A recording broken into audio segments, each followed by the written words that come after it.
নমস্কাৰ বন্ধু-বান্ধৱীসকল, পুনৰ আন এটা ভিডিঅ'লৈ আপোনালোক সকলোকে স্বাগতম জনাইছো। নিশ্চয় সকলোৱে কুশলে আছে, ভালে আছে। বহুত বহুত ধন্যবাদ জনাইছো মোৰ শুভাকাংক্ষীসকলক, যেহেতুকে আপোনালোকে যথেষ্টখিনি মৰম প্ৰদান কৰিছে মোক। কম সময়ৰ ভিতৰতে যথেষ্ট ছাবস্ক্ৰাইবাৰ বা যথেষ্ট ভিউৱাৰ্ছ ইতিমধ্যে আপোনালোকে মোক সহায় দিছে। গতিকে পুনৰ প্ৰতিগৰাকী শুভাকাংক্ষীলৈকে মই ধন্যবাদ জ্ঞাপন কৰিছোঁ। আৰু আজি আমি এনেকুৱা এটা বিষয় আলোচনা কৰিবলৈ লৈছোঁ, যি বিষয় যোৱা ফেব্ৰুৱাৰী মাহৰ 10 তাৰিখে মীন ৰাশিত শুক্ৰৰ অৱস্থান হ'ব আৰু মিথুন ৰাশিত চন্দ্ৰৰ অৱস্থান গ্ৰহণ কৰিব। বৈদিক জ্যোতিষ গণনা মতে শুক্ৰ গ্ৰহ যদি স্বস্থান হয়, অৰ্থাৎ বৃষ ৰাশি আৰু তুলা ৰাশিত অৱস্থান গ্ৰহণ কৰি চন্দ্ৰৰ শুভকাৰকতা লাভ কৰে, তেতিয়া মালব্য যুগ হোৱা বুলি কোৱা হয় বা মালব্য যুগৰ সৃষ্টি হয়। তাৰোপৰি উচ্চ ৰাশি মীন ৰাশিৰ পৰা প্ৰথম, চতুৰ্থ, সপ্তম আৰু দশম স্থানত যদি শুক্ৰৰ অৱস্থান হৈ চন্দ্ৰৰ শুভকাৰকতা লাভ কৰে, তেতিয়াও মালব্য যুগৰ সৃষ্টি হয়। এই মালব্য যুগক অত্যন্ত ভাগ্যশালী আৰু অত্যন্ত শুভকাৰক যুগ বুলি বিবেচিত হৈ আহিছে। ভাৰতবৰ্ষৰ বিভিন্ন গৰাকী খ্যাতনামা ব্যক্তিৰ ক্ষেত্ৰত এই মালব্য যুগৰ সূচনা হৈছিল। আমি উদাহৰণস্বৰূপে ক'ব পাৰোঁ, ভাৰতবৰ্ষৰ প্ৰথম প্ৰধানমন্ত্ৰী জৱাহৰলাল নেহৰু এই মালব্য যুগৰ দ্বাৰা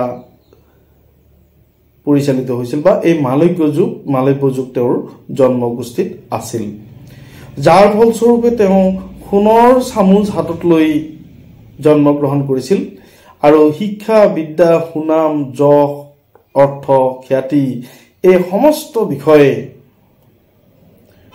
10জনতকৈ ওপৰত তেওঁৰ ভূমিকা পালন কৰিছিল। অৰ্থাৎ ভাৰতবৰ্ষৰ প্ৰথমগৰাকী প্ৰধানমন্ত্ৰী হিচাপে চিহ্নিত হৈছিল জৱাহৰলাল নেহৰু। আৰু এই মালব্য যুগৰ কাৰণেই তেওঁ ধন, খ্যাতি, বিদ্যা, শিক্ষা, অৰ্থ এই সমস্ত বিষয় অত্যন্ত সুন্দৰভাৱে সুপ্ৰভাৱ পৰিছিল। গতিকে এক মহাজাগতিক পৰিঘটনা ইতিমধ্যে সন্মিলিত হ'বলৈ গৈ আছে অহা ফেব্ৰুৱাৰী মাহৰ 10 তাৰিখে। অৰ্থাৎ 10 তাৰিখৰ দিনাখন ৰাতি 9:30 শুক্ৰ গ্ৰহ মীন ৰাশিত অৱস্থিত হ'ব আৰু চন্দ্ৰ গ্ৰহ মিথুন ৰাশিত অৱস্থান গ্ৰহণ কৰি এক শুভ কাৰকতাৰ সৃষ্টি হৈ মালব্য যুগৰ সৃষ্টি হৈছে। অৰ্থাৎ উচ্চ ৰাশি মীন ৰাশিত শুক্ৰ অৱস্থান কৰাই আৰু চন্দ্ৰৰ শুভকাৰকতাই উচ্চ মালব্য যুগৰ সৃষ্টি হৈছে। আৰু এই উচ্চ মালব্য যুগৰ প্ৰভাৱত বিশেষ কেইটামান ৰাশিয়ে ধন, বৈভৱ, খ্যাতি, চাকৰি বাকৰি, ব্যৱসায় বাণিজ্য, অৰ্থ, বিবাহ, শিক্ষা, দীক্ষা এই সমস্ত বিষয়ত তেওঁলোকে প্ৰতিক্ৰিয়া লাভ কৰিব পাৰিব বা সুপ্ৰতিক্ৰিয়া লাভ কৰিব পাৰিব। বন্ধু বান্ধৱীসকল, আহকচোন এই মালব্য যুগৰ প্ৰভাৱত কি কি ৰাশিৰ কাৰণে সৌভাগ্য উদয় হৈছে বা এই মালব্য যুগৰ কাৰণে কি কি ৰাশিয়ে অহা প্ৰায় 3 মাহ সময় তেওঁলোকৰ জীৱনলৈ কঢ়িয়াই আনিব অৰ্থ, সুখ, সম্ভোগ, সুস্বাস্থ্য, ব্যৱসায় বাণিজ্যৰ উন্নত, এই ধৰণৰ বিষয়সমূহ। বন্ধু বান্ধৱীসকল, যদি মোৰ এই ভিডিঅ'টো ভাল লাগে তেনেহ'লে এটা লাইক কৰি দিব, আৰু যদি এতিয়ালৈকে মোৰ এই চেনেলটিৰ ছাবস্ক্ৰাইব কৰা নাই তেনেহ'লে পোনপ্ৰথমে ছাবস্ক্ৰাইব কৰি ল'বলৈ আহ্বান জনাইছোঁ আৰু বন্ধুবৰ্গলৈ মোৰ ভিডিঅ'সমূহ প্ৰেৰণ কৰিবলৈ অনুৰোধ জনাইছোঁ। আহক আমি ভিডিঅ'টোৰ ভিতৰলৈ যাওঁ। এই মালব্য যুগৰ অৰ্থাৎ মহাজাগতিক পৰিঘটনাৰ ফলত সৃষ্টি হোৱা এই মালব্য যুগৰ সুপ্ৰতিক্ৰিয়া অহা ফেব্ৰুৱাৰী মাহৰ 10 তাৰিখে 10 তাৰিখৰ পৰা আৰম্ভ হ'ব আৰু প্ৰথমতেই এই সুপ্ৰতিক্ৰিয়া লাভ কৰিব মেঘ ৰাশিৰ জাতক জাতিকাসকলে আৰু মেঘ ৰাশিৰ জাতক জাতিকাসকলৰ ক্ষেত্ৰত অত্যন্ত সুন্দৰ শুভকাৰকতা দেখা যায় আৰু বিশেষকৈ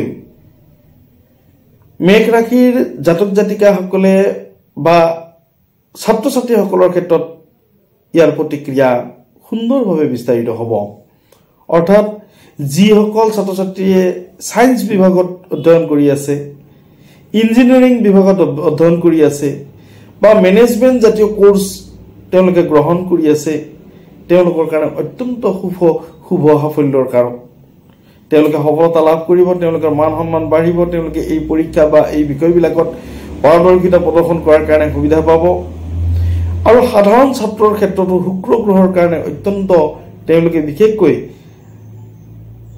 মেট্ৰিক পৰ্যায় বা হাই সেকেন্ডাৰী পৰ্যায় বা ডিগ্ৰী পৰ্যায়ৰ ছাত্ৰ ছাত্ৰীসকলে অত্যন্ত সুফল লাভ কৰিব এই মালব্য যুগৰ শুভকাৰকতা তাৰ লগে লগে ব্যৱসায়ীসকলে অত্যন্ত ধন উপাৰ্জন কৰাৰ সুবিধা পাব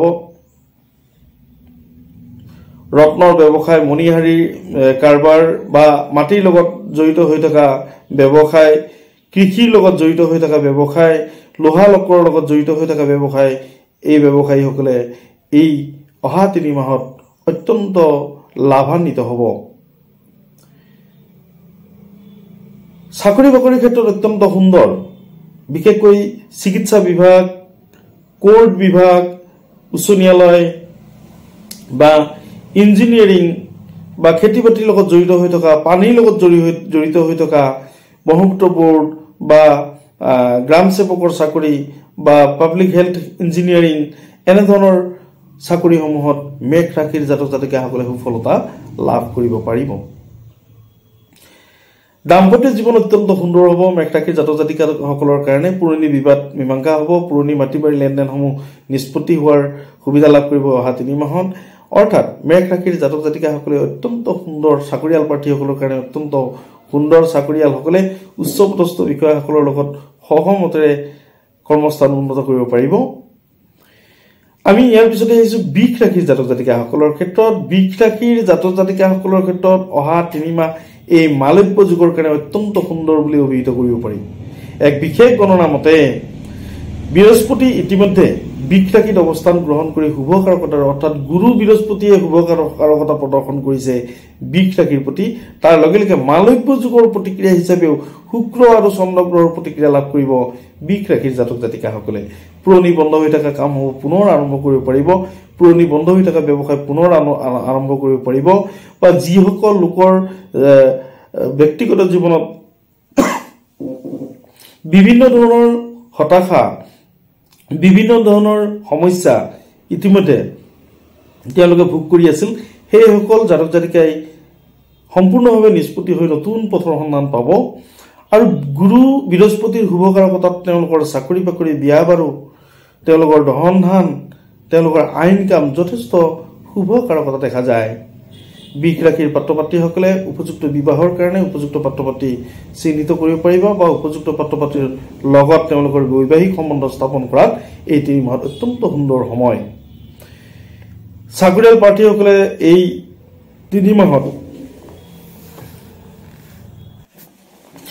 চাকৰিয়াল প্ৰাৰ্থীসকলে এই 3 মাহত তেওঁলোকে পদোন্নতি লাভ কৰিব উচ্চপদস্থ বিষয়াৰ লগত তেওঁলোকৰ সহানুভূতিৰ দৃষ্টিভংগী অক্ষুণ্ণ থাকিব ছাত্ৰ ছাত্ৰীসকলৰ কাৰণে অত্যন্ত সুন্দৰ বৃহস্পতি গুৰু যিহেতুকে লগ্ন অৱস্থান গ্ৰহণ কৰিছে তেওঁলোকে বিশেষকৈ আৰ্টছ বা সাহিত্য কলা সংস্কৃতিৰ লগত জড়িত হৈ থকা ব্যক্তিসকলৰ অত্যন্ত সুন্দৰ সুনাম আহিব আৰু তেওঁলোকে এই ক্ষেত্ৰত তেওঁলোকে যথেষ্ট সফলতা লাভ কৰিব পাৰিব ছাত্ৰ ছাত্ৰীসকলৰ কাৰণে অত্যন্ত সুন্দৰ যিহেতুকে মেট্ৰিক হাই সেকেন্ডাৰী বা ডিগ্ৰী লেভেলৰ পৰীক্ষাসমূহ ইতিমধ্যে অনুষ্ঠিত হ'ব বা এই ফেব্ৰুৱাৰী মাহতে অনুষ্ঠিত হ'ব সেয়ে 10 ফেব্ৰুৱাৰীৰ পৰা ছাত্ৰ ছাত্ৰীসকলৰ ক্ষেত্ৰত অত্যন্ত সুন্দৰ তেওঁলোকৰ কনসেন্ট্ৰেচন পাৱাৰ তেওঁলোকৰ মেমৰি পাৱাৰ বৃদ্ধি হোৱাৰ সুপ্ৰভাৱ দেখা যায় আমি তৃতীয় ভাগ্যশালী ৰাখি দিছো মিথুন ৰাশি এই মালব্য যুগৰ কাৰণে অত্যন্ত সুন্দৰ শুভকাৰকতা লাভ কৰিব তেওঁলোকৰ আৰ্থিক ধনাগম হ'ব তেওঁলোকৰ পুৰণা ব্যৱসায় নতুনকৈ আৰম্ভ কৰিব আৰু বিশেষভাৱে নতুন পথৰ সন্ধান পাব বা নতুন ব্যৱসায় বাণিজ্যৰ কাৰণে তেওঁলোকে সুপ্ৰভাৱিত হ'ব আৰু বন্ধু প্ৰাপ্তি হ'ব মংগল গ্ৰহ লগ্নত অৱস্থান হোৱা হেতুকে তেওঁলোকে বিশেষকৈ ধাতুৰ ব্যৱসায় কৰিলে অত্যন্ত লাভান্বিত হ'ব অহা 3 মাহ। মিথুন ৰাশিৰ জাতক জাতিকাসকলে বিশেষকৈ হাইকোৰ্টৰ চাকৰি বা ইলেক্ট্ৰিক বা বিদ্যুৎ বিভাগৰ চাকৰি বা কল কাৰখানা বা ইঞ্জিনিয়াৰিং এই ধৰণৰ চাকৰিত তেওঁলোকে এপ্লাই কৰিব পাৰিব বা তেওঁলোকে সুফল লাভ কৰিব পাৰিব। দাম্পত্য জীৱন অত্যন্ত সুখী। মংগল গ্ৰহৰ কাৰকতাত বিশেষকৈ পুৰণি ৰোগত যদি আক্ৰান্ত হৈ আছিল কোনোবা জাত ব্যক্তি, মিথুন ৰাশিৰ ব্যক্তি, সেইসকলে উপযুক্ত স্বাস্থ্য লাভ কৰিব বা উপযুক্ত চিকিৎসাৰ সুসন্ধান পাব। তেওঁলোকৰ জীৱনলৈ এই অহা 3 মাহ মিথুন ৰাশিৰ জাতক জাতিকাসকলৰ জীৱনলৈ নতুনকৈ এক কাৰকতা দেখা যায়। বিশেষকৈ মাটি বাৰী, মিথুন ৰাশিৰ জাতক জাতিকাসকলে বিশেষ মাটি ক্ৰয়ৰ কাৰণে অত্যন্ত সময় অহা 3টা বছৰ তেওঁলোকে ৰাজভোগ পাব। বিশেষকৈ মিথুন ৰাশিৰ জাতক জাতিকাসকলে চৰকাৰী চাকৰিত মনোনীত হ'ব। মিথুন ৰাশিৰ জাতক জাতিকাসকলে মাটি বাৰী ক্ৰয় কৰিব আৰু নতুন ঠাইত নতুনকৈ ঘৰ দুৱাৰ নিৰ্মাণ কৰাৰ কাৰণে মানসিকতা সৃষ্টি হ'ব। ব্যৱসায় বাণিজ্য অত্যন্ত সুন্দৰ, চাকৰিয়ালসকলৰ কাৰণে অত্যন্ত সুন্দৰ। বিশেষকৈ বৈবাহিক সম্বন্ধ স্থাপন কৰিব বিচৰা পাত্ৰ পাত্ৰীসকলে লাভ কৰিব নতুন খবৰ। আমি চতুৰ্থ ৰাশিটি আমি আলোচনা কৰিবলৈ কৈছো সিংহ ৰাশি। সিংহ ৰাশিৰ জাতক জাতিকাসকলৰ কাৰণে অৰ্থাৎ 10 ফেব্ৰুৱাৰীৰ দিনাখন ৰাতি 9:30 পিছত সিংহ ৰাশিৰ জাতক জাতিকাসকলে এই মালব্য যুগৰ কাৰণে অত্যন্ত ধনাগম আৰু অত্যন্ত সৌভাগ্যশালী ৰাশি হিচাপে বিবেচিত হৈছে। সিংহ ৰাশিৰ অধিপতি গ্ৰহ ৰবি, আৰু ৰবি গ্ৰহ যিহেতু শুক্ৰৰ লগত সন্নিৱিষ্ট হৈ মীন ৰাশিত অৱস্থান গ্ৰহণ কৰিছে, সেয়েহে বিশেষকৈ ৰাজনীতিত থকা লোকসকল, সিংহ ৰাশিৰ জাতক জাতিকাসকল যিসকল ৰাজনীতিৰ লগত জড়িত হৈ আছে বা যিসকল সামাজিক কামৰ লগত জড়িত হৈ আছে, সেইসকল ব্যক্তি সুসন্মানিত হ'ব। সেইসকল ব্যক্তিয়ে পদমৰ্যাদা অক্ষুণ্ণ থাকিব। তেওঁলোকৰ অৰ্থাৎ উচ্চ পদস্থ বা উচ্চ পদবীলৈকে তেওঁলোকে আমন্ত্ৰিত হ'ব, নতুন সুবিধা পাব, বিদেশ ভ্ৰমণৰ সুবিধা পাব, টকা পইচাৰ ক্ষেত্ৰত তেওঁলোকৰ অসুবিধা নাথাকিব। বাহিৰা ইনকাম অৰ্থাৎ তেওঁলোকে পাবলগীয়া ধন বা অনায়াসে তেওঁলোকে ধন লাভ কৰিব। তেওঁলোকৰ পুৰণি পাবলগীয়া ধন তেওঁলোকে ঘূৰাই পাব। আৰু ব্যৱসায় বাণিজ্যৰ ক্ষেত্ৰত অত্যন্ত সুন্দৰ। বিশেষকৈ ধাতুৰ ব্যৱসায় বা লোহালকৰ ব্যৱসায় বা জুইৰ লগত সম্পৰ্কিত ইলেক্ট্ৰিকেল যিবিলাক মেটেৰিয়েলছ বা ইঞ্জিনিয়াৰিং যিবিলাক মেটেৰিয়েলছ, এই মেটেৰিয়েলছৰ ব্যৱসায়ীসকলে অত্যন্ত সুন্দৰ লাভান্বিত হ'ব। আৰু মোবাইল বিজনেছ, কম্পিউটাৰ বিজনেছ এই ধৰণৰ ব্যৱসায়টো তেওঁলোকে অত্যন্ত লাভান্বিত হ'ব। দাম্পত্য জীৱনত সুখ, যদিও ৰবি গ্ৰহৰ কাৰকতাত, ৰবি যিহেতুকে শুক্ৰ গ্ৰহৰ কাৰকতাত অত্যন্ত সুন্দৰ, সেই প্ৰেমৰ ক্ষেত্ৰত অত্যন্ত সুন্দৰ। প্ৰেমাস্পদৰ লগত মিলন হ'ব, বৈবাহিক সম্বন্ধ সংগঠিত হ'ব, প্ৰেমিকসকলে প্ৰেমাস্পদৰ লগত মিলন ঘটিব। গতিকে অত্যন্ত সুন্দৰ বুলি ক'ব পাৰি সিংহ ৰাশিৰ জাতক জাতিকাসকলৰ ক্ষেত্ৰত। আমি একেবাৰে শেষত আহিছো বৃশ্চিক ৰাশিৰ জাতক জাতিকাসকল।